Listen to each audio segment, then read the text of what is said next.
சிலு சிலுவென்று பூங்காற்று மூங்கிலில் மோத வாசனை பாட்டொன்று கேளு கண்ணம்மா.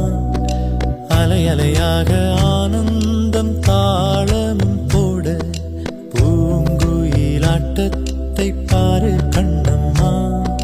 மேல் கீழாக அருவியெல்லாம் இங்கு மனம் விட்டு சிரிப்பதின் சொல்லு கண்ணம்மா.